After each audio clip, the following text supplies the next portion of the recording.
Hi guys, my name is Nonema Dikela. Welcome to my YouTube channel. So today I want us to look into forensics versus eyewitnesses jurisprudence overlay. We are just going to look into that because when it comes to the Senzo Meyiwa case, a lot is going on at once. Okay. Anyway, let's look into why the Twala, Zandile, Longwe, Madlala conflicts create legal, not emotional, reasonable doubts. Let's look into that. This is the Senzo Meyiwa matter or the Senzo Meyiwa trial that we are checking into. This section does one thing only. It does one thing only. It strips emotion out of the debate and overlays the conflict matrix onto how courts actually reason when eyewitness evidence clashes with the absence or weakness of forensic proof. This is what happens. Core jurisprudential principle, let's simplify that. Courts across common law systems apply a consistent hierarchy. When eyewitness evidence conflicts internal and forensic evidence does not independently anchor the facts, the court must default to caution, not narrative preference. Eyewitnesses are not rejected automatically, but they are downgraded when stress is extreme, violence is sudden, lighting is poor, multiple actors are present, later police contact is disputed. Every single one of those factors exists in the Senzo Meyiwa case. Let's go to number one. The house witnesses, classic stress perception scenario. Let's look into that. All four, Twala, Zandile, Longwe, Madlala, fall into the highest risk eyewitness category recognized by courts. Okay. Risk factor, sudden armed violence present in the case, nighttime or indoor lightning present in the case, close range chaos present in this case, emotional shock present in this case, multiple moving actors present in this case, later police interaction present in this case. Okay, legal effect. Courts do not treat inconsistencies here as human mistakes or human errors. They treat them as predictable unreliability unless forensic steps in to stabilize the facts. Number two, where forensics should have anchored the truth, but didn't. Expected forensic anchor is in a shooting inside a confined space. Let's deal with that.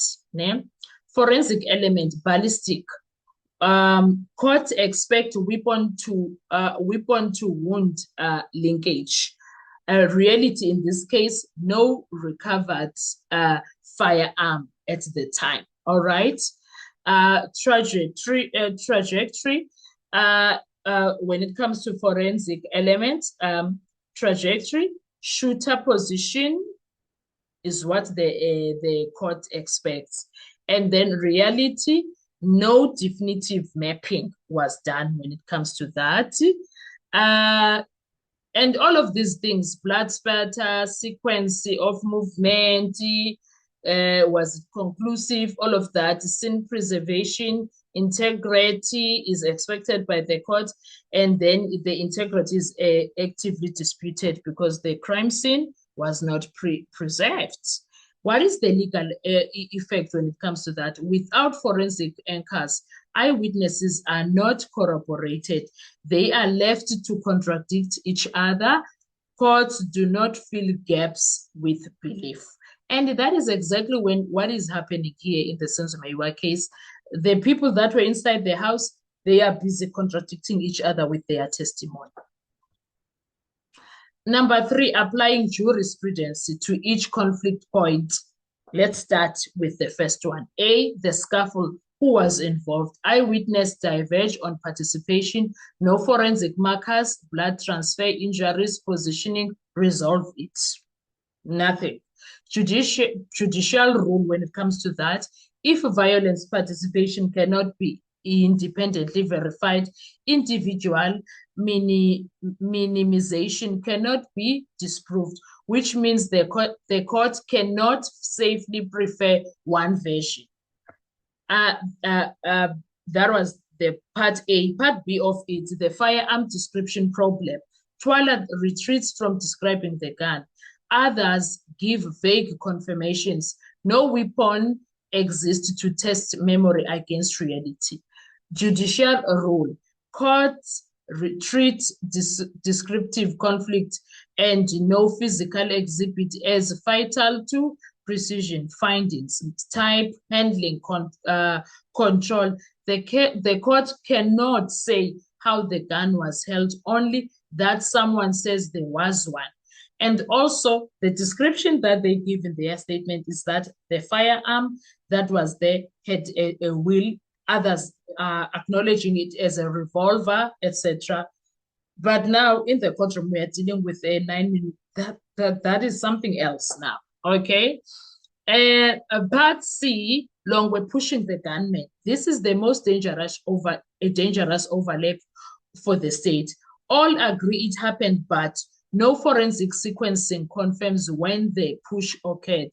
No trajectory analysis confirms whether the shot preceded or followed it. Judicial rule, where timing cannot be forensically fixed, courts cannot infer intent or coercion or whatever from eyewitnesses sequence alone. That means the push cannot legally explain the shot. The fourth part, timeline fractures, root disputes. 3 versus 1 is not legal vote count. Judicial rule, courts do not decide truth by majority of witnesses. They decide by reliability density. If one witness diverges and no objective data, CCTV receipts, cell towers presented at the time, fixes the routes, the timelines remain unproven, not mostly proven. Now, one thing that was problematic, it's the nuclear jurisprudential issue, alleged coercion. That one, I believe it was meant for case 375, but Mthokozi Sithwala gave evidence when it comes to how he was beaten up, etc., etc. It happened and it's a big deal. Now, why the conflict matrix fails the safe conviction test, putting it all together, legal requirement, independent forensic confirmation, none. Internal consistent eyewitnesses, 0. Uncontaminated statements, 0. Reliability or reliable sequencing of events, 0. Judicial outcome logic, when every pillar relies on the same fragile human memory, the court does not choose the most unbelievable witness. It steps back. There's nothing to deal with there. Absolutely nothing. So legally, all of this is in fact, the Senzo Meyiwa trial, the current one, is actually a waste of time. This case is not collapsing because witnesses lied. It is collapsing because law does not allow certainty to be manufactured out of chaos. Eyewitness evidence here explains what it felt like, but not what can be proven. And without forensic anchors, the conflict matrix becomes reasonable doubt by operation of law, not sympathy. That is exactly what needs to happen here, because the Senzo Meyiwa case, yeah, it is what it is. Anyway, what are your thoughts when it comes to this? Let's talk in the comment section. I want to hear your views. Thank you so much. I will see you on our next video. Bye-bye.